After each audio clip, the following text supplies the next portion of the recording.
محترم حاضرینو، د روژې مبارکه میاشت روانه ده او د جمعې مبارکه ورځ ده. غالبا د دې میاشتې اخرنۍ جمعه مبارکه ده. د دې ډېر زیات قدر کول، د دې په هره لمحه لمحه کې د الله تعالی طرف ته متوجه کېدل او د دې هره لمحه او ګړی د الله تعالی په ذکر او عبادت کې تیرول، او بیا خاص کر فرشتونه طریقه سره فصفا زړه سره د الله تعالی سره صلح کول، الله تعالی ته پر خپلو ګناهونو باندې توبه کشل او د ننواتې په شکل باندې د الله تعالی کور ته راتلل او په ډېره دردمانه او افسوسجنه طریقه سره او په ډېره غوښتونکې ښه غوښتونکې طریقه سره د الله تعالی دربار کې د جهنم څخه ازادي غوښتل. ځکه د پیغمبر علیه الصلاۃ والسلام حدیث مبارک دی چې کله دا میاشت راسي نو یو مسلمان به 4 کاره په کثرت سره کوي. اول به د لا اله الا الله د کلمې ذکر په کثرت سره کوي، که حالت د ناستې دی، که حالت د ولاړې دی، که حالت د فروتې دی، که حالت د روانې دی، که د هر قسم مصروفیات او حالت د انسان به زندورز ټوله د لا اله الا الله په ذکر کې تیروي. او دویم نمبر به د خپلو ګناهونو متعلق د الله تعالی حضور کې توبه پیښوي او استغفار په کثرت سره وایي او د الله تعالی سره د خپلې بخښنې او د مغفرت طلب او تقاضا کوي. او دریم نمبر به د الله تعالی جنت ته ځان شوقمن جوړوي او په ډېره عاجزانه طریقه سره به د الله تعالی سره د جنت طلب کوي. او څلورم به د یو بیریدونکي انسان په شکل، د یو ګناهګار انسان په شکل، یو د الله تعالی څخه د بیریدونکي انسان په طریقه باندې به د الله تعالی دربار کې د جهنم څخه د ازادۍ فنا غواړي، د الله تعالی دربار کې بخښنی او الله تعالی ته خپل لاس پورته کوي چې الله ګناهګار یم، د خپل بد عمله په خاطر د جهنم سره مخامخ یم، یا الله ستا دربار کې د جهنم څخه ازادي غواړم. نو د کثرت په شکل د لا اله الا الله ذکر کول او پر خپل ګناهو باندې پښیمانی کول او د الله تعالی سره د جنت مطالبه کول او د الله تعالی د قیدخانه جهنم څخه ازادي او فنا غوښتل. پیغمبر علیه الصلاۃ والسلام د یو مؤمن په دې میاشت کې 4 کار دای. بیا خاص کر دا سلرم کار چې د جهنم څخه فنا غوښتل دا ډېر اهم عمل دی او دا ډېر قابل د توجه عمل دی. په دې وجه باندې اهم دی او په دې وجه باندې قابل د توجه دی چې زموږ او تاسو دې طرف ته بالکل توجه نشته چې جهنم دی شي. جهنم د یو ډېر خوفناک او بیرونکي ځای نوم دی. موږ او تاسو سهار او ماښام د دنیا په مصروفیاتو کې لګیا او د دنیا په امورو کې داسې محوسوي انسانان چې په خدای قسم نه د جهنم فکر سره دی، نه د عذاب قبر فکر سره دی، نه د الله تعالی حضور کې د پیښېدلو فکر سره دی، او نه د جنت او جهنم ډېر طلب او غم را سره دی. او موږ دومره بې احساسه او په بې حسه طریقه باندې زندگی تیرو. که چیرې زه دا وایم چې په خپل لاس سره، په خپل محنت سره، په خپل کوشش سره خپل ځان و خپل جهنم ته ور اچو، لا به هم ډېره بې ځایه نه وي. نو په دې خاطر باندې د دې څلورم عمل متعلق چې د جهنم څخه فنا غوښتل او د الله تعالی دربار کې د یو عاجزه بنده په شکل باندې کښېنستل، د دې متعلق یو څه مختصره مذاکره کوو. ځکه ما درته ویل د روژې آخرنۍ جمعه ده. د روژه مات پر وخت باندې الله تعالی دومره انسانان د جهنم څخه آزادوي چې د روژې د سره څومره انسانان د جهنم څخه آزاد شوي دي. د روژې د سره پر هر روژه مات چې څومره انسانان د جهنم څخه آزاد شوي دي، بیا د جمعې په ورځ چې څومره انسانان آزاد شوي دي، دا غي چې څومره شمار او عدد راغلی دی په نن مازدیګر کې دا غي ټولو د شمار او د عدد مطابق انسانان الله تعالی د جهنم څخه آزادوي چې دا غي شمار سړی په کروڑونو نسی یادولی دا غي شمار سړی په کربونو نسی یادولی هغې متعلق سړی دا ویلی سي چې نن د روژه مات پر وخت الله تعالی بې شماره انسانان د جهنم څخه آزادوي. نو د جهنم متعلق لږ تفصیل بیانول او د جهنم څخه د آزادۍ د فنا غوښتلو طریقه د آزادۍ او فنا غوښتلو طریقه بیانول. بیا هر سړی عاقل دی، هر سړی بالغ دی، هر سړی په ښو بدو باندې خبر دی چې په کوم شکل سړی ته میسر او اسانه په هغه شکل خپل ځان د جهنم څخه آزادول او د خپل رب سره صلح او جوړه کول. حضرت جبرائیل علیه السلام د پیغمبر علیه السلام حضور ته راځي. د روایاتو خبره ده پیغمبر علیه السلام پوښتنه ځین کوي چې جبرائیل د جهنم یو لږ معلومات راکړه، جهنم څنګه ځای دی؟ حضرت جبرائیل علیه السلام ورته ویل د الله رسوله الله تعالی چې کله جهنم پیدا کړي نو زر کاله په جهنم کې اور بل کړي په دې خاطر چې د جهنم په اور کې تیزی راسي. نو زر کاله بعد هغه اور رنگ تک سرس الله تعالی په امر باندې د الله تعالی فیصله دا و دویم زر کاله دویم غش بیا زر کاله الله تعالی د تیزی په خاطر دا اور بل کړي چې کله 2000 کاله د دې اور فرسونو د دې اور رنگ تک جړس دریم ځل بیا الله تعالی زر کاله دا اور مسلسل بل کړي. نو دا الله رسول دا غي رنگ اوس تک تور سو د تاریکی شپې په شکل باندې نه دا غي په لمبو کې اوس کمای راځي نه دا غي پس پروټو کې د دې ثبات څخه سړواله راځي. نو د روایت خلاصه دا و چې حضرت جبرائیل علیه السلام پیغمبر علیه السلام ته وایي چې د جهنم اور د تیزی په خاطر باندې 3000 کاله بل سوی دی. د 3000 کاله بلې دو سورسته اوس نه د هغې په سکروټو کمیستا نه د هغې په لمبو کې کمیستا نه د هغې په ګرمي کې کموالی راځي. د جهنم د تیزی اندازه سړی د دې روایت سم لګولی شي چې کله حضرت جبرائیل علیه السلام د حضرت آدم علیه السلام د ضروریاتو پر کولو په خاطر چې حضرت آدم علیه السلام الله تعالی دنیا ته راواستاوه نو حضرت جبرائیل علیه السلام د ضروریاتو پر کولو د پاره الله تعالی جهنم ته ورستی او ته ورسره د جهنم مسله ور راو چې حضرت آدم علیه السلام پر غي باندې د دنیا گزاره کوي چې پر غي باندې فخله کوي پر غي باندې د ځان ضروریات پر کوي او پر غي باندې د دنیا گزاره ځان ته اسانه کوي. نو جبرائیل د جهنم مسله ور د حضرت آدم علیه السلام د دنیا د ضرورت لپاره راوړ. حضرت جبرائیل علیه السلام چې کله جهنم ته رااله نو د جهنم چې کومه متصرفه فرشته ده د مالک په نامه باندې نو هغه درخواست د هغه حضور کې دا درخواست کوي چې د حضرت آدم علیه السلام د دنیوي ضرورتو په خاطر باندې د جهنم مسله ضرور غواړم. هغه فرشته حضرت جبرائیل علیه السلام ته وایي چې ته به د آدم علیه السلام د ضرورت د فار څومره زره وروړې. نو حضرت جبرائیل علیه السلام ته وایي چې د یوې چوارې مقدار د یوې وچې خرما مقدار. هغه مالک فرشته ورته وایي جبرائیل کته د یوې چوارې ور د دنیا ته ورسې بیا خو به د هغې د ګرمایې په خاطر دا اسمانه اومځکې دا به ویلی سي او په تورو اوبو به بدل سي بیا به حضرت آدم علیه السلام پر کوم ځای باندې گزاره کوي چې په هغې کې دومره تیزي ده چې د هغې برداشت بیا اسمانونه هم نسي راوړلی د هغې برداشت بیا مځکې هم نسي راوړلی او د هغې برداشت دا ټوله مخلوقات نسي راوړلی چې کله اسمانونه او مځکې ویلې کېږي په تورو اوبو باندې د هغې د تیزي په خاطر باندې بدلیږي نو بیا به د آدم علیه السلام گزاره په دې دنیا کې صحیح. حضرت جبرائیل علیه السلام د هغه فرشتې څخه پوښتنه کوي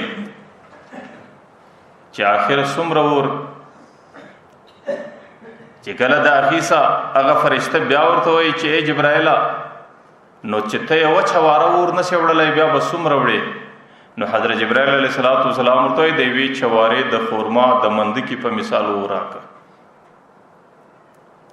نو هغه فرشته ورته وایي د یوې خرما او د چوارې د مندکې په مقدار اور که ته دنیا ته ورښکاره کې بیا چې د دنیا څومره زندگی تېره سي د اسمانه څه به یو څاڅکی باران څوک ونه ویني بیا چې د دنیا څومره زندگی تېره سي د مځکې پر مخ به یوه زره شنګښتیا د ګرمۍ په خاطر څوک نه وویني نو بیا به هلته د حضرت آدم علیه السلام ګزاره څنګه وي آخر حضرت جبرائیل علیه السلام د الله تعالی حضور کې خواست کوي چې الله د حضرت آدم علیه السلام د گزارې د پاره څومره اور یوسم نو الله تعالی ورته جبرائیل د جهنم څخه د اور یوه ذره راواخه او هغې ته د سړوالي په خاطر په یو غټ سمندر کې 80 ځله غوټه ورکه او د هغې څه وروسته دنیا ته راپورته کړه چې حضرت آدم علیه السلام ګزاره ورباندې وکړي حضرت جبرائیل علیه السلام یوه ذره مقدار اور اخلي او د مځکې په یو بې پایانه سمندر کې 80 واره غوټه کوي او دا 80 واره غوټه کېدو څه وروسته دنیا ته راپېښوي او د دنیا پر یو لوی غره باندې ایږدي چې د هغې د تیزۍ په خاطر باندې هغه غر ټوله ویلي سو د هغې څه هغه دود پورته سو هغه دود یا په کاڼو باندې ننوتی چې نن یې ما او تا د کولو په شکل استعمالو هغه دود یا په لرګیو په بوټو باندې ننوتی لیکن د دنیا نظام د هغه یوې ذرې اور برداشت هم نسو کولی هغه ذره دوباره برته جهنم ته ځان ورسوي نو نن چې زما او ستا په کورو کې کوم اور بلیږ چې ما او تا د هغې یوه ذره پر دې لاس باندې یو ګړی تکیه کولی نسو او ما او تا د هغې یوه ذره یو ګړی برداشتولی نسو نو دا د جهنم د هغې اور دود دی چې کوم اور الله تعالی د قیامت څخه وروسته په جهنم کې د ګناهګارانو انسانانو د سوځلو دپاره تیار کړی دی چې کله د دود په دې شکل باندې تیزي نو د هغې اور تیزي به په کوم شکل باندې اوس دا یو حقیقت دی دا څه مسخرې نه دي دا څه تماشې نه دي دا څه نقلونه نه دي دا څه قصې نه دي زموږ دا ایمان دی زموږ دا عقیده ده چې دا جهنم هم تیار دی او دا جنت هم د دې انسانانو دپاره تیار دی او زموږ ایمان او عقیده ده چې پیغمبر علیه السلام او قرآن کریم موږ او تاسو ته د جنت او د جهنم څومره حالات پیش کړي دي دا سل فصله کې برحق او رښتونی دي د پیغمبر علیه السلام یو روایت راځي چې د قیامت په میدان کې د جهنم په دوران کې به د ټولو څخه کمترین عذاب چاته ورکول کیږي یو سړي ته به د قیامت میدان ته 2 چپلکې 2 چوټې د جهنم سره وکاږي نو هغه چوټې به د دې سړي په دې پښو باندې ورواغوندي دی به د قیامت په میدان کې ګرځي نور نه دی په جهنم کې دی نه و جهنم ته ورشوه سوی دی نه د جهنم په دورانیه کې دی بلکې دی د قیامت په میدان کې ګرځي صرف د دې 2 پښو چوټې د جهنم دي د هغې اثر به دا وي چې د هغې چوټو په خاطر به د د دماغ مازغه داسې خوټ کېږي چې د ده سره څنګ ته تېرېدونکي انسانان به د هغې خوټکهاری اوري د هغې اثر به دا وي چې دا د ده 2 زامې دا به مکملې سکروټه وي او د هغې اثر به دا وي چې د ده د خولې څخه کومه ساه راوځي هغه به ټوله لمبه وي او چې د ده په نس کې کومې کلمې او امور دي او اندامونه دي هغې به ټول د نس څخه شوه سوي او د قیامت په میدان کې به په مځکه کې ورپسې کېږي او د دغه به دا عقیده وي چې په ټوله قیامت کې ماته سخترین عذاب دی لیکن پیغمبر علیه السلام وایي په ټولو جهنمیانو کې د دې سړي د ټولو سپک عذاب دی چې کله د جهنم د 2 چوټو دا اثر دی چې کله د جهنم د 2 چپلکو دا اثر دی نو چې د کم نصیبه 2 پښې په جهنم کې د هغې به څه حال وي چې د کم نصیبه نیم بدن په جهنم کې د هغې به څه حال وي چې د کم نصیبه ټوله زندگی په جهنم کې روانه د هغې به کوم حالت دي دا و چاته ورکول کېږي هغه نوجوان چې هغې د فخر په شکل د فیشن په شکل په دې نیت و اراده باندې چې زه په معاشره کې ښه وایسېږم هغې د لاپروایۍ په خاطر د خپلې پیسې در بجلکو لاندې زړوي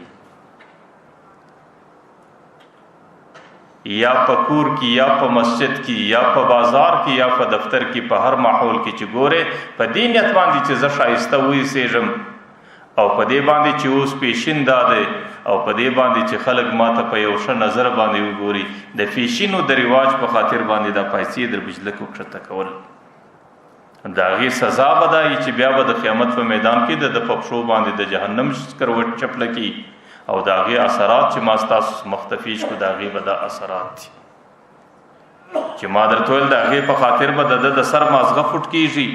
د هغې په خاطر به د زامې دواړې سکروټه وي او د هغې په خاطر چې څومره سایه د دې خولې سره وځي هغه به ټوله لمبه وي او چې په نس کې څومره اندامونه دي د کلمو په شکل هغې به ټوله د بدنه څه شوه سوي او هغې به د قیامت په میدان کې په دې سړي پسې سکېږي او د ده به دا عقیده وي چې زما ته د ټولو څه زیات عذاب دی لیکن پیغمبر علیه صلات وسلام وایي په ټوله جهنم کې در دې نه سپکترین عذاب د بل چا نشته اوس دا خبره د بخاري شریف حدیث دی او دا احادیث دي چې د دې په صحت او صحیحوالي کې یو ذره شک نشته که د چا وزړه ته لویږي کې نه لویږي که د چا په دماغ کې خبره راځي او که نه راځي چې کم سړی د لاپرواهۍ په شکل د غفلت په شکل د فیشن په شکل دا رواج په شکل د خپلو پیسو سره لاوبالي کوي هغې ته د قیامت په میدان کې دا حالات ګوري آخر به انسان سو در سو پوری د ماحول په خاطر د رواج په خاطر د دنیا په خاطر د خپل نفسانی خواهشاتو په خاطر خپل ځان ودی جهنم ته تیاری پیغمبر علیه الصلاۃ والسلام د جنت او د جهنم سیر کوي او پیغمبر علیه الصلاۃ والسلام په ټوله انسانیت کې زموږ او تاسو د پاره ډېر بیرونکی انسان ذات دی چې موږ او تاسو د جهنم څخه څومره بیروي پیغمبر علیه الصلاۃ والسلام وایي زما او تاسو مثال داسې دی لکه زه یو بنده در دې غاړه نسم در دې لاس نسم در دې ګریوان نسم د جهنم څخه راکشوم او دی ټالۍ وایي او دی زورونه کوي او دی زما څخه تیښته کوي او په منډه ورځي په هغه جهنم کې ځان اچوي زما مثال دا دی چې تاسو د جهنم سره راګرځوم او تاسو کوشش دا دی چې په منډه باندې ځان در جهنم پورې رسوئ د دې څه مطلب د دې مطلب دا دی چې پیغمبر علیه الصلاۃ والسلام د جهنم ټولې لارې راته روښانه کړي دي چې سړی دا لار دی د جهنم د تللو ده دا لار دی د جهنم د تللو څخه ده دا لار دی د جهنم ده او دا لار دی د جهنم ده او بیا د هغې په ضمن کې زیات تاکید راته کړی دی چې سړی پر دې به نه ځې پر دې به نه ځې پر دې به نه ځې پر دې به نه ځې نو پیغمبر زما او ستا د جهنم څخه د راګرځولو کوشش کوي لیکن ما او تاسو کو کله کله د خپل ذاتی خواهشاتو په خاطر کله کله د تربرګلوۍ په خاطر کله د دوستانو د یارانو په خاطر کله د محفل او د مجلس په خاطر په دې خاطر باندې هغه د ګناه پر لارو باندې زغلو چې د کومې لارې اخرنۍ سر جهنم ته دی هغه جهنم ته ځان ورسوي د پیغمبر علیه الصلاۃ والسلام وایي زما او ستا مثال دا زما او ستاسو مثال داسې دی زه تاسو په ډېر تاکید او په ډېر شدمد او په ډېر زور باندې د جهنم سره راګرځوم لیکن د هغې په مقابل کې تاسو منډې وهئ تاسو زغلی او په ډېر شدت سره او په ډېره تیښته سره تاسو زما سره ځان خلاصوئ او د جهنم در تورې کندې پورې ځان رسوئ روایاتو کې راځي چې کله د جهنمی انسانانو جهنم کې گزاره راسي او د خپل بد عمله په خاطر باندې بغیر د توبې څخه در دنیا تیر سي نو د الله تعالی قانون دا دی د الله تعالی عدل دا دی د الله تعالی نظام دا دی چې هغې ته سزا په خپل جلحانه جهنم کې ورکوي چې کله د انسانانو څه زمانه په جهنم کې روانه سي نو د انسانانو عذاب په ډېر شدت او تکلیف کې نو آخر د جهنم چې د انسانانو پر سر باندې کومې ملایکې مقررې دي د ټولو سمخ کې دی ملائکو ته نارې کی ادعوا ربکم یخفف عنا یوما من العذاب تاسو خدای الله تعالی صدا وغواړئ چې الله تعالی خو یو ورځ عذاب را باندې کم کړي عذاب څنګه عذاب دی کوم ځای کې گزاره ده او څنګه زندگی ده په جهنم کې چې د کوم اوبو سره د دې گزاره ده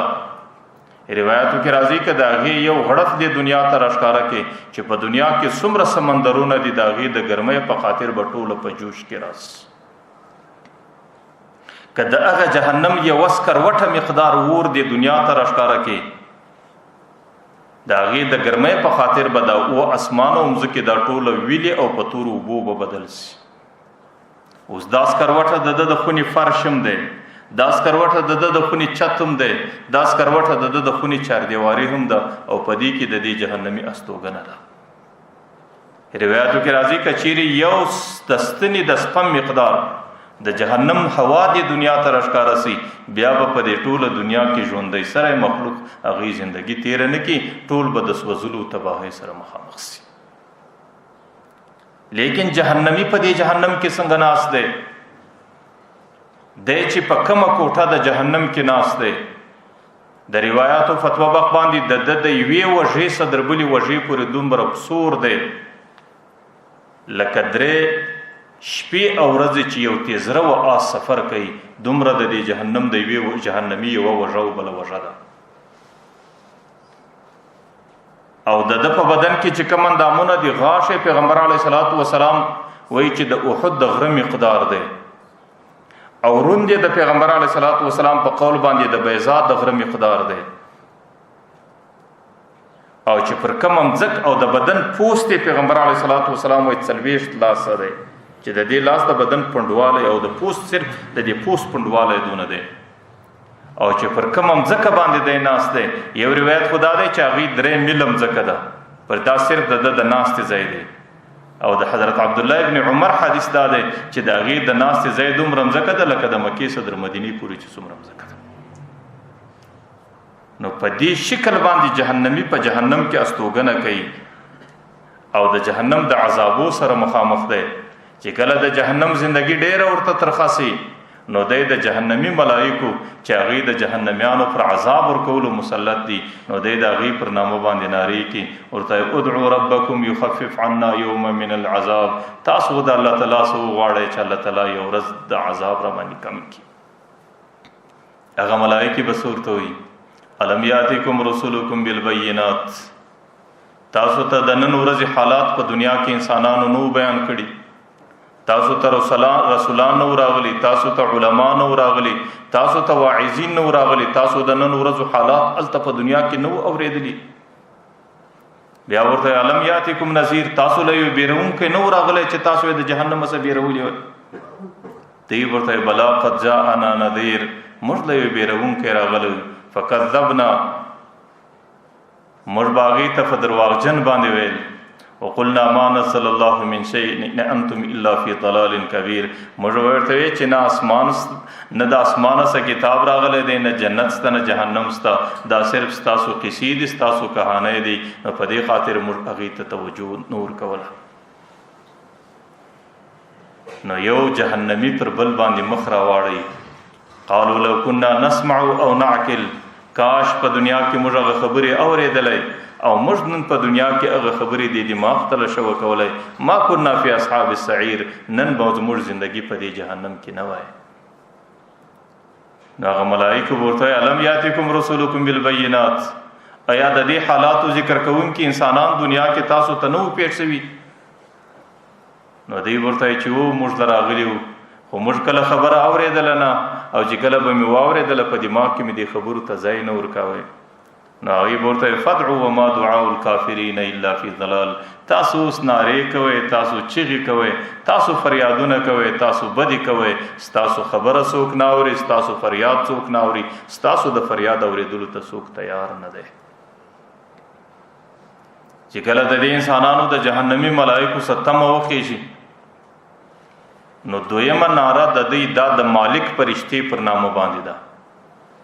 مالک د ټوله جهنم سرپرسته فرشته ده چې ټوله جهنم د هغې په قبضه کې الله ورکړی دی. نو دی به نارې کې مالک مالک یا مالک یا مالک. پیغمبر علیه صلات وسلام وایي 40 کاله مسلسل به دی دا ندا و ناره کوي، او مالک فرشته به 40 کاله مسلسل دی ته توجه لا نه کوي. چې کله د دې د چیغې او د نداو د نارو 40 کاله زمانه پرس وه، د هغې څه وروسته به هغه ورته متوجه سي، وایي تاسو څه وایاست، څه غواړئ؟ دی ورته وایي لیقضي علینا ربک، ته د رب دربار کې دا خواست وکړه چې الله تعالی پر موږ باندې مرګ مسلط کړي. د جهنم حالات زموږ په برداشت کې نه دي، د جهنم عذاب زموږ په برداشت کې نه دی. ته د الله تعالی دربار کې دا خواست وکړه چې الله تعالی پر موږ باندې مرګ مسلط کړي. هغه ورته بل انکم فیه ماکثون، تاسو به اوس ډېره اوږده زمانه په دې جهنم کې وخت تېروئ. ولقد جئناکم بالحق ولکن اکثرکم للحق کارهون، تاسو له حق راغلی او د انبیاو پر ژبه، د پیغمبرانو پر ژبه د جهنم تذکیر او مذاکرې راغلی وي، او تاسو ته د آخرت او د حساب و کتاب خبرې سوي وي. ولکن اکثرکم للحق کارهون، تاسو اکثریت خپل ځان دې ته تیار نه بالی. نو چې دې هر څومره ناره د مالک فرشتې پر نامه باندې وکړي، نو مالک فرشته به دې ته وایي بل انکم فیه ماکثون، بله چاره نسته، اوس به اوږده زمانه په دې جهنم کې زندګي تېروئ. درېیمه ندا چې دی روانوي، نو هغه درېیمه ندا به د الله تعالی پر نامه باندې روانه کړي، ربنا ربنا یا ربنا. پیغمبر علیه الصلاۃ والسلام وایي د الله تعالی پر نامه به دی دومره اوږده ندا کوي چې د دنیا څومره زمانه د آدم علیه السلام صدر قیامت پورې تیریږي، د دې دوچنده مقدار به خالي دی نارې وي. او الله تعالی به په دوی ته نه متوجه کېږي، الله تعالی به د دوی طرف ته غوږ نه راګرځي، الله تعالی به دوی ته توجه نه برابروي، او دوی به ناره وکړي ربنا ربنا ربنا یا ربنا. دا به د دنیا د زندګۍ دوچنده د دوی ناره او اواز چې کله ډېره زمانه تېره سوه، ډېر کلونه تېر سو، په زرو کلونه تېر سو، نو آخر به الله تعالی دوی ته متوجه سي چې دا څه غواړي. نو دوی به څه ورته وایي ربنا غلبت علینا شقوتنا وکنا قوما ضالین. یا الله بدبخت قوم و، نافرمان قوم یو، شقی قوم یو، ازلی کم نصیب قوم ولو، وکنا قوما ضالین. موږ په دنیا کې د گمراهۍ زندگی تېره کا.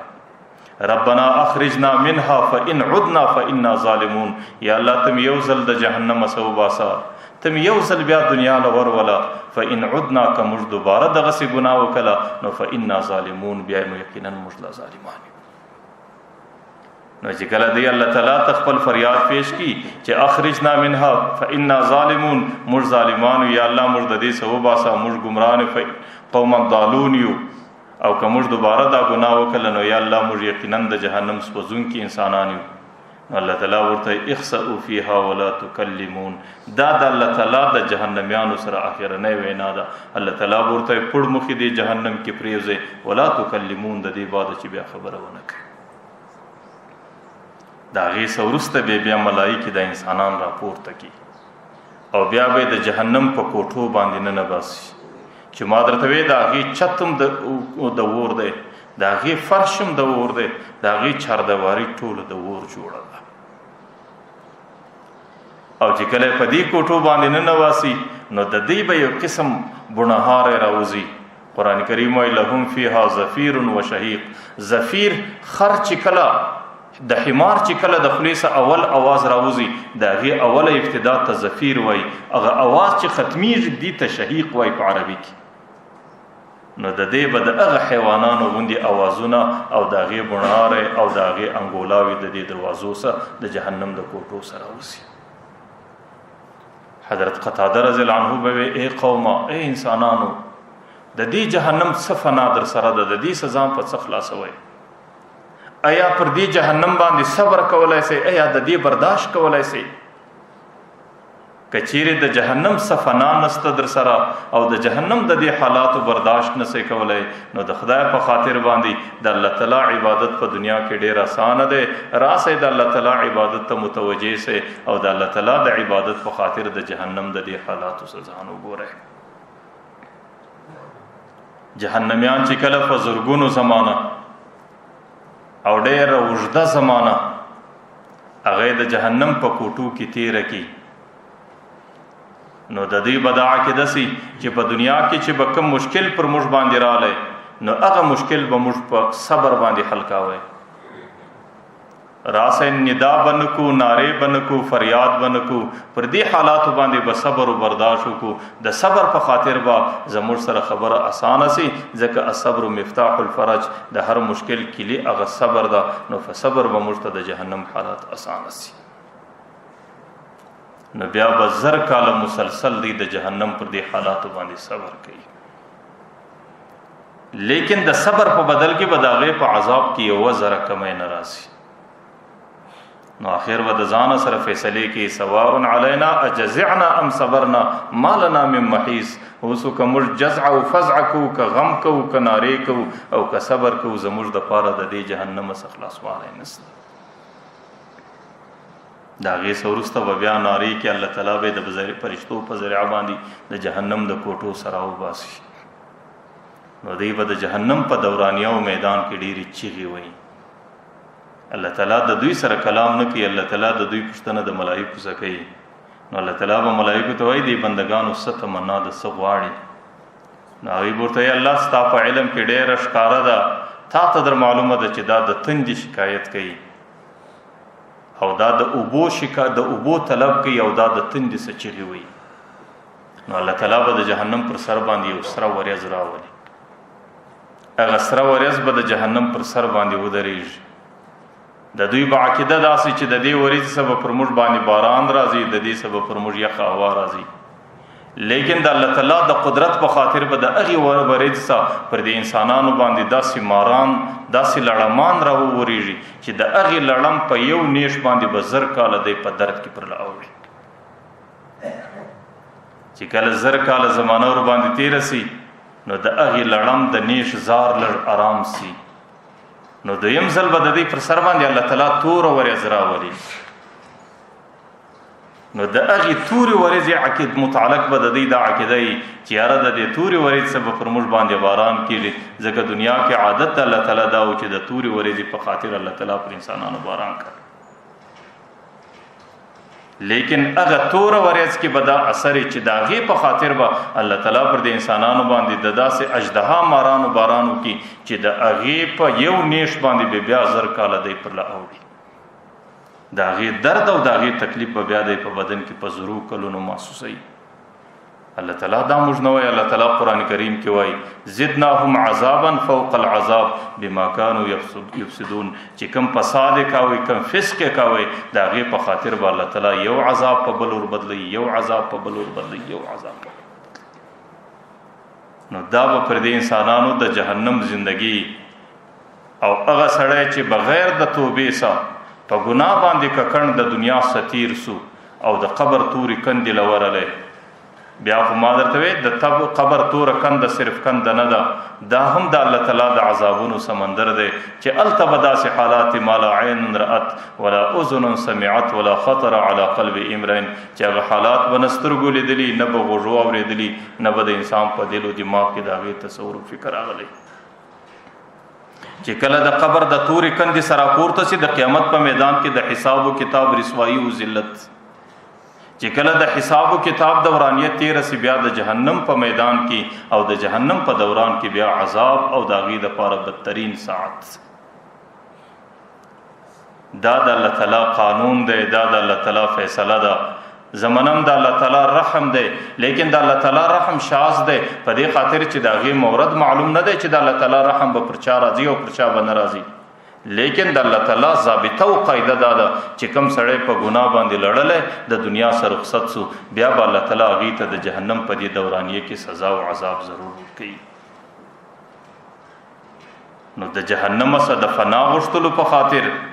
د ټوله کال بهترین ورځې هغه رمضان المبارک او د روژې میاشته ده، او په روژه کې بیا د ټولو څخه بهترین ورځې هغه دغه اخرنۍ عشره ده،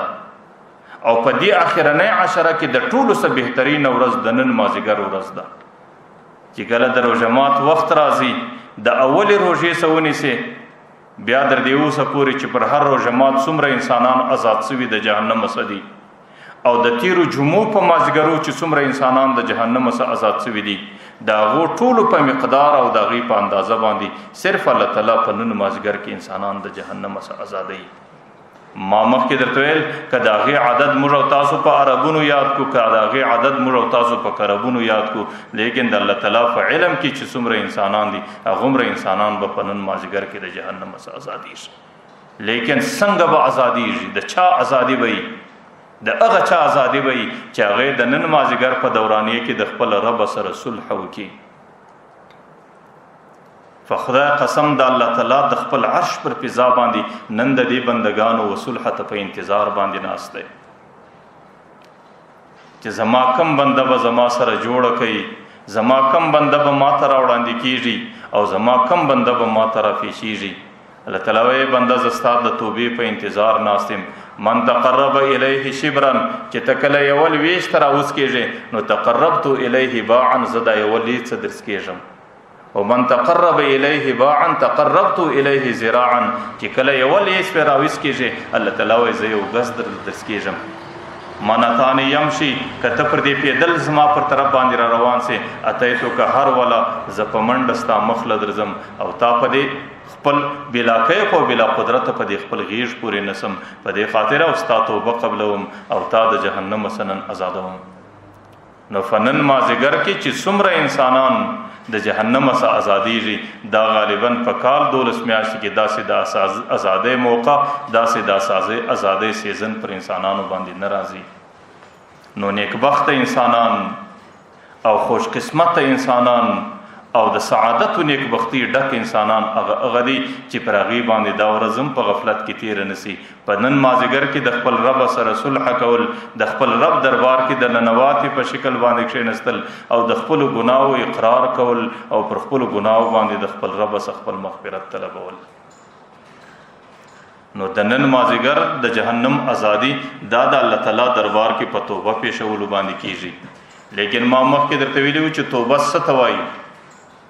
توبه دې ته وایي چې په کومه ګناه باندې اخته یې هغه ګناه به ځای پر ځای پرېږدي، چې دا ګناه څومره په تېره دورانیه کې درڅه سوې ده پر هغې باندې به د الله تعالی دربار ته پښیماني پیښوي. او دریم نمبر پر روان او مستقبل زمانہ کې به د الله تعالی سره کلکه وعده او عهد کوي چې یا الله چې زما زندگی څومره اوسي بیا زما ستا سره وعده ده، زما ستا سره کلک عهد و پیمان دی چې الله بیا به زه دې ګناه ته نور نږدې کېږم. نو په ګناه او په توبه کښلو کې چې د توبې په خاطر سړی د کمې ګناه څخه صفا کېږي، په هغې کې اولنی شرط دا دی چې دا ګناه به سړی ځای پر ځای پرېږدي. او کچیرې د ګناه څخه سړی ځای پر ځای توبه نه وکړي، صرف په خوله باندې استغفار وایي، نو په دې ته استغفر الله او مغفرت باندې د الله تعالی دربار کې د سړي مغفرت نه وي او په دې باندې د جهنم څخه د سړي دپاره ازادي نه وي. چې کله د توبې پر دې حقیقت باندې لږ نظر وکړو نو زما او ستا کم قسمتي روانه ده. د روژې اوله عشره تېره سوه، لیکن ما او تا د ګناه څخه توبه نه وکړه. د روژې دویمه عشره د مغفرت تېره سوه، په هغې کې ما او تا د ګناه څخه توبه نه وکړه. او که په دې عشره کې ما او تا په هوش کې نه سوره او دا عشره هم دغسې په غفلت کې را باندې تېره سي، بیا خو د پیغمبر علیه صلات وسلام شرع ده چې د دې انسان په نصیب دی آبادی د بربادی او د دې انسان په نصیب کې دی هلاکت دی چې برده باندې روژه ټوله تېره سوه او د هغې په خاطر باندې د ځان دپاره مغفرت او غوښتنه او د توبې غوښتنه نه وکړه او ځان یې د جهنم څخه آزاد نه کوي. ما مخکې درته ویل چې ما او تا پر دې خپله زندګي باندې نظر وکړو، نه مې په اوله عشره کې توبه نصیب سوه، نه مې په دویمه عشره کې توبه نصیب سوې ده، نه مې په دریمه عشره کې توبه نصیب ده. نو بیا خو زما او ستا په زندګي کې د پیغمبر شرع ده، زما او ستا په زندګي کې د جبرائیل امین دی پر هغې باندې چې په دې روژه مبارکه کې کم کسان په کمه ګناه باندې اخته دي، هغه ګناه د روژې په اوله عشره کې روانه ده، هغه ګناه د روژې په دویمه عشره کې روانه ده او دریمه عشره چې د جهنم څخه د ازادۍ عشره ده په دې کې مغه ګناه روانه ده. چې کله ګناه مسلسله روانه ده بیا به څه خارې توبه ستا په نصیب سي او بیا به ته پر دې ګناه باندې توبه څنګه د الله دربار ته پیش کړي. حالانکه د توبې اولنی شرط دا دی ان یقلع عن المعصیه چې کومه ګناه باندې اخته یې هغه ګناه به ځای پر ځای باندې پرېږدي. نن زما او ستا معاشره کې بعضې خلک هغه د مجلسو او د ژبې په ګناه کې مبتلا دي، په غلطو مجلسو کې شرکت کوي، د خپل ټیم پاس په خاطر باندې غلطو محفلو له ورځي او په هغې کې قسم ګناهو سره مخامخ کېږي. د روژې سمخ کې مغه محفلونه روان دي، د روژې په اوله عشره کې روان دي، په دویمه کې روان دي، چې د اختر در شپې پورې مسلسل هغه محفلونه، هغه غلط مجلسونه، هغه د ګناو به برفور مجلسونه روان دي. نو بیا به څه تورې خارې توبه د دې په نصیب سي. بعضې نوجوانان هغه د روژې سمخ کې د خپل ټیم پاس دپاره په قسمه قسم ګنده فلمو باندې، په قسمه قسم ګنده ډرامو باندې عادت دي. نو روژه کې هم دی د خپل ټیم پاس دپاره هغې ته چوټۍ نه ورکوي، هغه فلمونه دي، هغه ډرامې دي او هغه تماشې دي، هغه روانې دي چې در اختر در شپې پورې. نو یې کم نصیب ستا خو توبه په نصیب نه سوله، چې توبه دې په نصیب نه سوله، نو د معنا د دې دا ده چې ته د ګناهو څخه خلاص نه سوې او د جهنم څخه د ازادۍ پروانه ستا په قسمت کې نه راغله. بعض انسانان هغې د خپل پیشینو د خیال په خاطر، د خپل تکبر او د غرور په خاطر، چې کله لمانځه راسي چې د هغې فایسو ته ګورې، چې کله بازار کې د هغې فایسو ته ګورې، چې کله دکانداري او دفتر کې د هغې فایسو ته ګورې، نو د روژې څخه مخکې هم دا غلط فیشن روان دی، په روژه کې دننه هم روان دی، د مغفرت او د رحمت او د عتق من النار په ټولو عشرو کې روان دی. نو د دې کم نصیب څه توبه په نصیب سو. بعضې نوجوانان هغې د دې ژر خریلو په مرض باندې عادت دي. د روژې څخه مخکې هم ژیره خریل کېده، په روژه کې هم خریل روان دي، او د اختر د شپې خدای په انتظار دی چې کله به د اختر شپه راورسیږي. او که ته د هغې سره لږ مکالمه او کلام وکړې چې کم نصیبه دا ګناه بې لذت د دې په خاطر باندې ولې د الله تعالی جهنم ته ځان تیاری، نو نعوذ بالله دی کله کله دا وایي چې دا دونه ګناه نه ده. او کومه ګناه چې سړی سپکه بولي او کومه ګناه ته چې سړی په سپک نظر ګوري، د هغې ګناه یو اثر دا دی چې د هغې سره خطره دا ده چې یو خو الله تعالی پر دې ګناه سړي ته د توبې توفیق نور کوي، دویمه خطره دا ده چې کله کله د دې سره د انسان ایمان پر حالت د زکندن سلب کېږي. نو هغه ګناه روانه ده او چې کوم بنده په دې ګناه باندې اخته دی، د هغې بدبخته په ذهن کې دا ده چې دا دومره ګناه نه ده. عام عرف کې خو موږ دا اورېدلی دي چې ژیره پرېښول دا د پیغمبر علیه السلام سنت دی، لیکن ګوره زموږ دې دین کې دوه شیه سنت نه دي، واجب دي. یو د جماعت لمونځ واجب دی او یو د دې بنده دپاره ژیره پرېښول دا واجب دي. که ته ماته وایې چې په عرف کې خو د دې نوم خلک د سنتو یادوي، د دې معنا دا ده چې دا ثابت بالسنت دی. سنت حدیث ته ویل کېږي، هغه هم په حدیثو باندې ثابت دی، دا هم په حدیثو باندې ثابت دی، لیکن په حقیقت کې دا ټول واجب اعمال دي. د الله تعالی د طرفه 1,40,000 زیاتو کم پیغمبران د دنیا ته راستول سوي دي. په دې ټولو پیغمبرانو کې در اوسه ژر خریلی نه دی راغلی د دنیا ته. د الله تعالی د پیغمبر صحابه کرام 1,15,000 زیاتو کم صحابه کرام تیر سوي دي. په هغې ټولو صحابه کرامو کې د مځکې ته ژر خریلی نه دی راغلی، صحابه کرامو کې ژر خریلی نه دی پیدا سوی. لیکن په عرف کې ژیره خریله او بریتونه غټول د چا علامه وه؟ دا د مجوسو علامه وه، دا د مشرکینو عادتو او دا د هغه بت فرستو عادتو چې کوم چا به د بتانو عبادت کوی. پیغمبر علیه الصلاة والسلام ورته وی خالف المجوس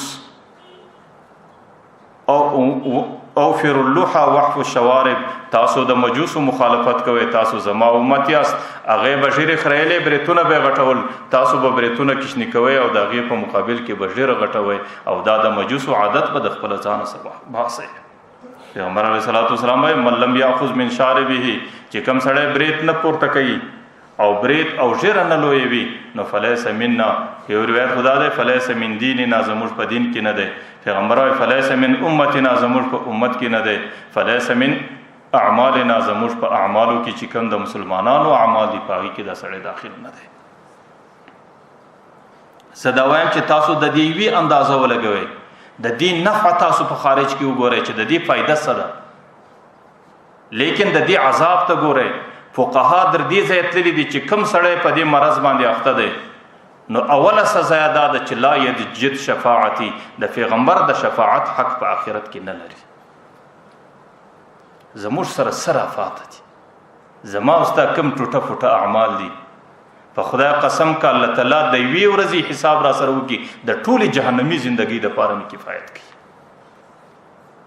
لیکن یوه اسره د پیغمبر شفاعت را پاته دی چې الله تعالی به مې د پیغمبر په د دې نازولي په شفاعت باندې جنت ته رسوي. لیکن ما او تا په ټول عرف کې د هغه پیغمبر دشمنی په مخ باندې واخ. پیغمبر وای دا د مجوسو عادت ده، دا د مشرکین عادت ده، دا د بت پرستو عادت ده. ته زما امتی زما د امت عادت ده چې دا بریتونه بکشنه کې دا ژره بغټه، لیکن ته د پیغمبر مخالفت کې، تا د پیغمبر مقابله په مخه خسیدا او تا ټول ژوندۍ د پیغمبر په ضد کې تیر کړه. نو اوله سزا دا ده چې لا یجد شفاعتی، بیا به سړی د قیامت په میدان کې د پیغمبر د شفاعت تمنه کوي. چې کله د قیامت میدان لره ښکارا سي نو دی به پیغمبر ته بدی کی چې زما شفاعت وکا، هغه به د ته مخ نه را اړي. دی چې هر څومره چیغې کوي نو هغه ورته ته زما امتی نه او زما نن په ذمه باندې د خپل امت شفاعت دی. دی به چیغې کوي چې زه ستا امتی یم، نو هغه ورته چې زما د امتی شکل و رنګ خدا سي نه دی. چې کم شکل دی هغه د مجوسو دی، زه د مجوسو په ډله کې. چې کم جسم شکل دی هغه د بت پرستو دی، د بت پرستو په ډله کې بځي. او چې کم شکل دی هغه د مشرکینو دی، خدا نه خواسته چې دا غي په ډله کې روان نسی. ځکه پیغمبر علیه الصلاۃ والسلام من تشبه فهو من تشبه بقوم فهو منهم، چې د کم چا شکل جوړه، چې د کم چا سره مشابهت کوي، په حقیقت کې دا غو په ډله کې د قیامت په میدان کې شمارل کیږي. نه زما په عقیده دا ده چې ماجره خړېلې د زپدې باندې شځوانم، په دې باندې زشي سیجم، په دې باندې ز خپل شکل دنیا ته ښکار کوم، لیکن په عمل کې د پیغمبر سره ضد، په عمل کې د پیغمبر مقابله کول، په عمل کې د پیغمبر علیه الصلاۃ والسلام ارشادات د پیغمبر پر دې مخ باندې برتويشتل. نو یو سزا پیدا ده چې لا یجد شفاعتی، چې کم سړی په دې مرض اخته دی د پیغمبر د شفاعت ته بیان نشي کولای. ولا یشرب من حوضی، د قیامت په میدان کې د ټولو تجو انسانانو د پاره صرف یو حوض کوثر دی. پیغمبر علیه الصلاۃ والسلام لا یشرب من حوضی، زما د حوض او پر هغه چا حرام دي چې کم چا زندگی زما پر سنت نه ده او چې کم سړی د ژیري خریلو په مرض باندې اخته دی. او ويعذب فی قبره، چې کله قبر لورله دا قبر ټوله د پاره د جهنم کند ده. ويبعث الله الیه منکر و نکیر فی غضب، بیا به منکر و نکیر ودته په حالت د غصې او د غضب کې راپورته کیږي، او د سبب په حالت د غصې او د غضب کې سوال او جواب کیږي. نو ما درته وی کچیر دا خبرې تا تسپکی معلومیږي چې د قیامت په میدان کې د پیغمبر د شفاعت سم محروم، د قیامت په میدان کې د پیغمبر د حوض کوثر سم محروم، او په قبر کې د بدترین عذاب سره مخامخ کېدل،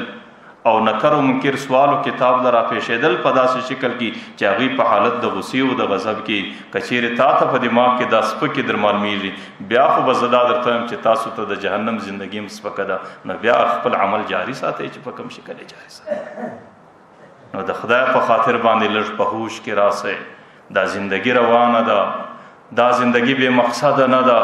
د دې زندګۍ د هر غړي غړي حساب دی، د دې د هر غړي غړي کتاب دی، د الله تعالی دربار کې حساب او کتاب پیښول دی. د خپل زندگی په احتیاط کې تیر کړئ چې سبا د دې د حساب او کتاب په خاطر د مشکلاتو سره نه اس مخامخ.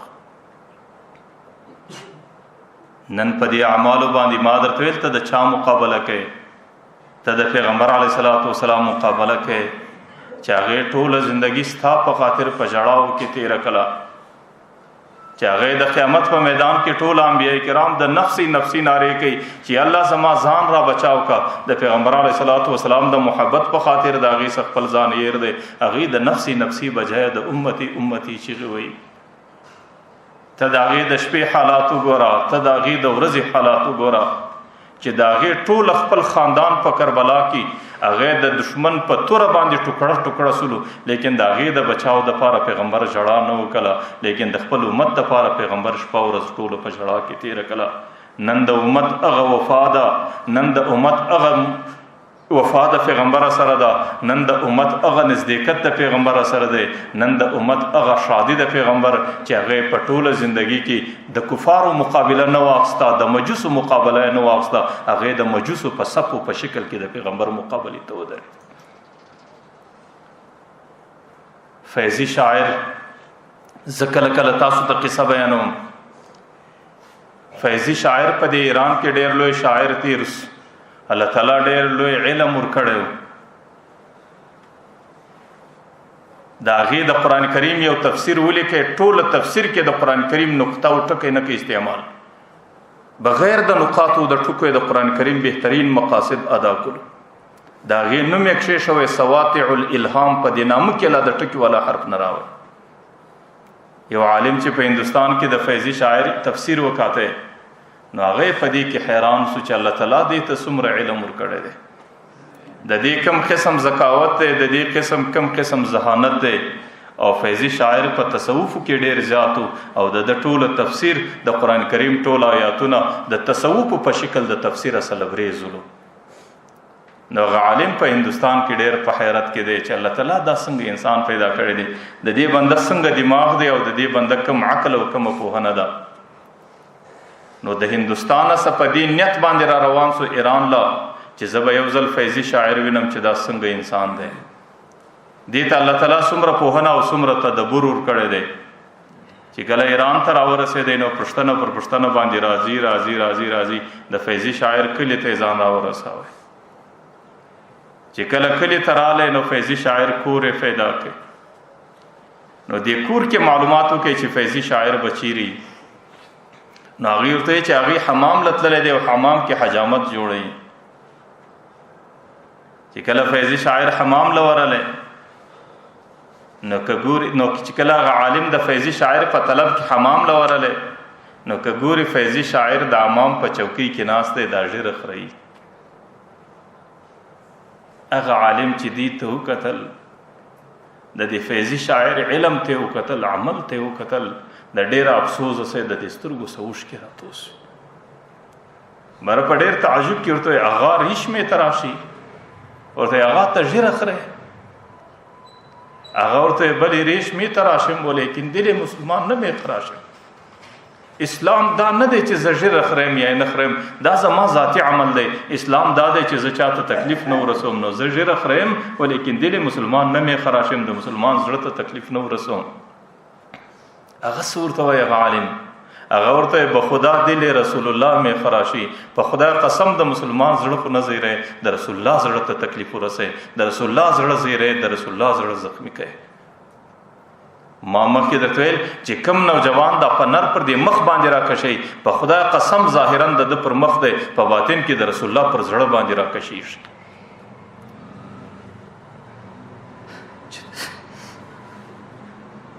چې هغې د دې امت په خاطر باندې څوک او د امت نن د هغې سره کومه وفا ده. د امت سره نورې ټولې دښمنۍ په آتس وې، د امت نوجوانانو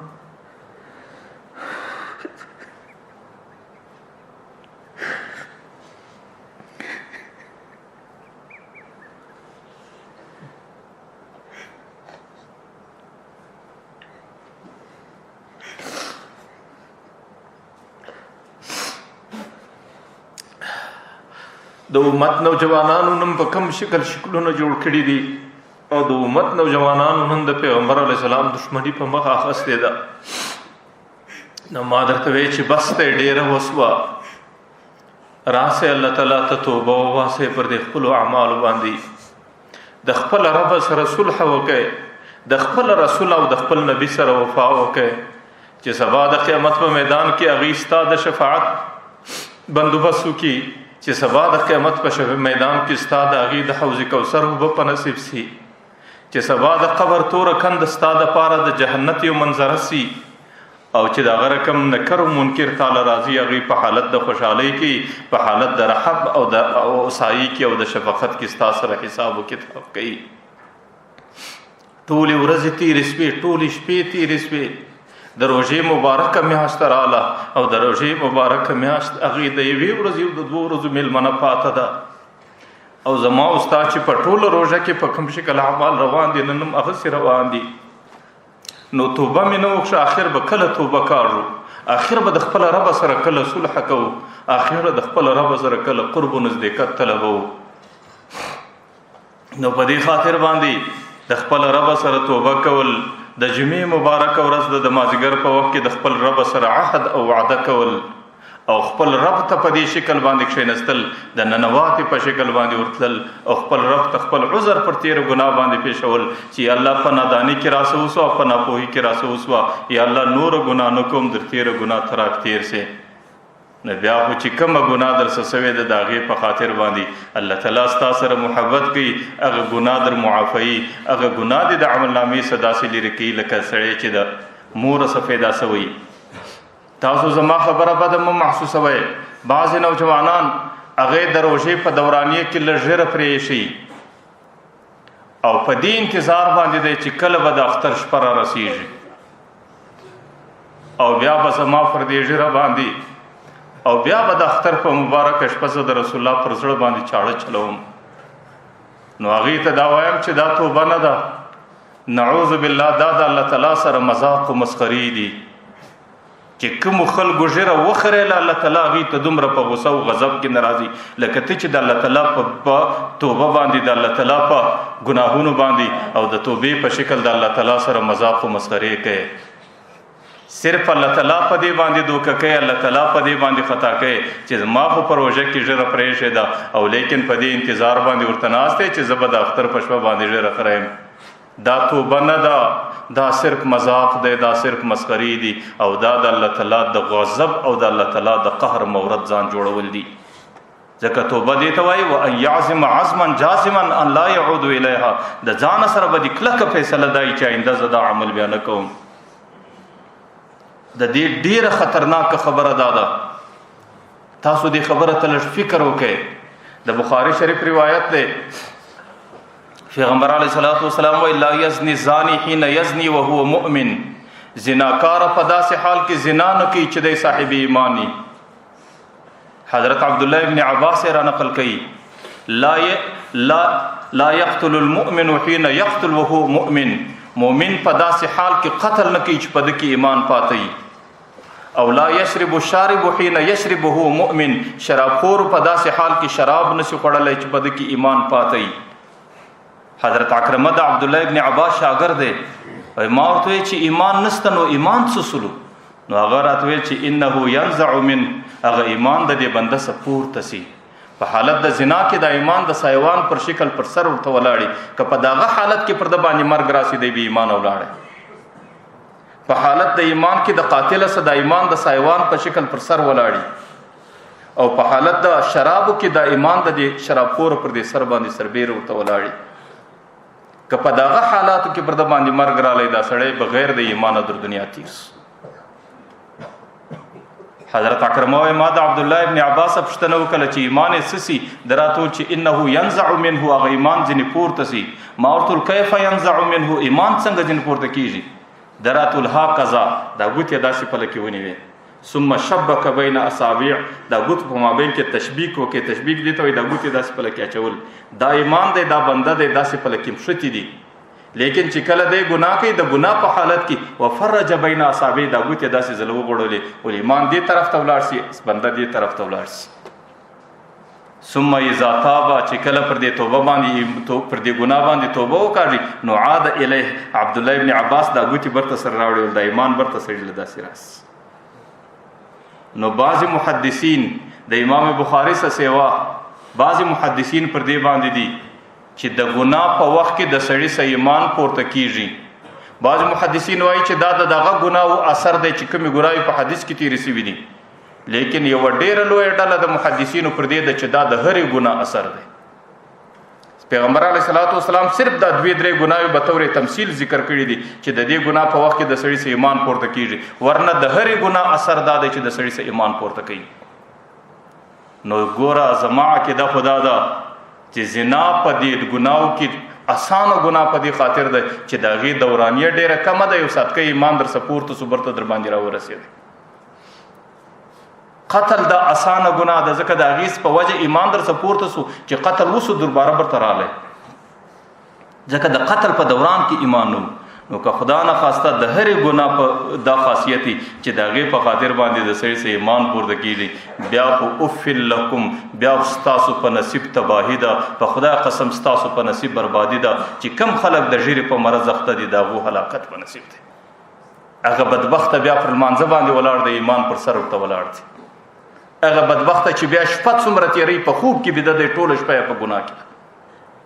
هغه بدبخته د بیت الله په طواف کې روان دی، ایمان پر سر ورته ولاړ دی. هغه بدبخته ټوله ورځ په تنده باندې روژه نسی، لیکن ایمان پر سر ورته ولاړ دی، په دې کې ایمان نشته. او ایمان د دې ټولو اعمالو د قبولیت شرط دی چې ایمان دل هغه وخت راګرځي چې دی برته دا ژیره پرېږدي. نو ما درته وی چې یوه ډله د فقها د محدثینو خو پر دې باندې ده چې دا د دغه درو ګناو د اثر دی چې د دې په خاطر د سړي سه ایمان پورته کیږي. لیکن یو بله ډله د محدثینو دا ده چې د هرې ګناه په خاطر د سړي سه ایمان پورته سي، چې ګناه ختمه کله برته ایمان ورته راسي. اوس نورې ګناه خو یو ساتکۍ ختمېدل لري، نو د هغې په خاطر به یو ګړی ایمان د سړي څه پورته سي، لیکن چې ګناه ختمه سه ورته به ایمان راورسېږي. لیکن دا کم نصیبه چې سهار هم په دې عمل کې اخته دی، ماښام هم په دې عمل کې اخته دی، په ویښو هم په دې عمل کې اخته دی، په خوب کې هم په دې عمل کې اخته دی، او د حج په دورانیه کې په عمل کې اخته دی، او د روژې په دورانیه کې په دا ګناه اخته دی، پر تراوه ولاړ دی په دا ګناه اخته دی. او د دې ګناه چې د پرېښې نه وي د هغه وخت د ایمان دله راګرځي نه، او د دې ګناه د پرېښولو د اراده نه لري، نو په کلونو کلونو زندگی په دا شکل باندې تېرېږي. نو ما درته وی چې زه کومه خبره کوم، زما د دې ملګرو سره شفقت دی، زما همدردي ده، زما غمخواري ده. په خدای قسم تاسو موږ ته ډېر قریب انسانان او ډېر محبوب انسانان یاست. ستاسو د شفقت په خاطر دې نوجوانانو ته وایي چې بس دی ډېره درسه وسوه، ډېره درسه وسوه، ډېره درسه وسوه، ډېره مبارکه میاشت ده، ډېره مبارکه ورځ ده، او د ورځې ډېر مبارک کړي دي. راسئ د خپل رب سره صلح وکړئ، راسئ د دې ګناه څخه توبه وکاږئ، راسئ د الله تعالی په کور کې ننواتې ورته کښېنئ. د زندګۍ باور نشته چې زندګي در کومه وخت روانئ، د زندګۍ په تمه باندې مه دوکه کېږئ. در تاسو ډېر ښه ځوان نوجوانانو چې تیر کال روژه ور باندې راله، نن تاسو ورسئ د هغې د بدن خارې، د هغې د بدن اجزا ټوله د قبر په تورو کندو کې د خارو په شکل کې پراته دي. د زندګۍ په فرصت باندې مه غفله کېږئ. د زندګۍ مشر او کشر نه دی معلوم، او د زندګۍ بیمار او مریض او ناجوړ او جوړ نه دی معلوم. د زندګۍ دورانیه ختمېدونکې ده، نو د زندګۍ په دوکه کې مه راځئ. راسئ د روژې آخرنۍ ورځې دي، او د جمعې مبارکه ورځ ده، او د مازدیګر په غړي کې الله تعالی په اربونو په کروڑونو انسانان د جهنم څخه آزادوي. صرف د خپل پښیماني خپل رب ته پیش کړئ بس، چې الله په کومه ګناه چې اخته یم دا ګناه بیا نه کوم. یا الله چې څومره راسوسو پر هغې باندې پښیمانه یم. یا الله ستا سره مې فیصله دا ده چې په مستقبل کې دې ګناه ته ورژوندې کېږم نه. بیا خو ته نیکبخته انسان یې، بیا خو د دې په خاطر الله تعالی ستا سره داسې کوي چې ستا ګناه د الله تعالی د دې تو د ستا عملنامه د دې ګناه څخه داسې صفا کوي لکه په دې ورځ چې ته د موره پیدا شوی. بیا خو د الله تعالی محبوب انسان یې، بیا الله تعالی ته قریب انسان یې، بیا به الله تعالی په ټولو انسانانو کې ولایت او قرب تا ته در په نصیب کوي. نو الله تعالی دې موږ په هوش کې راولي چې څومره په غفلت کې راسه تېره سوه، الله تعالی دې دا چند ورځې په غفلت کې نه راسه تېروي. الله تعالی دې مې خپلې صلح ته تیار وساتي. الله تعالی دې توفیق راله راکړي چې د خپل رب سره صلح وکړو او جوړ وکړو، او د خپل رب دربار ته ننواتې ورورسو، او په دې دوکه کې رانوسو چې زموږ زندګي روانه ده. الله تعالی دې مې دا دوکې او غفلتونه د دماغه څخه وباسي. الله تعالی دې دا څو خبرې قبولې وګرځوي. واخر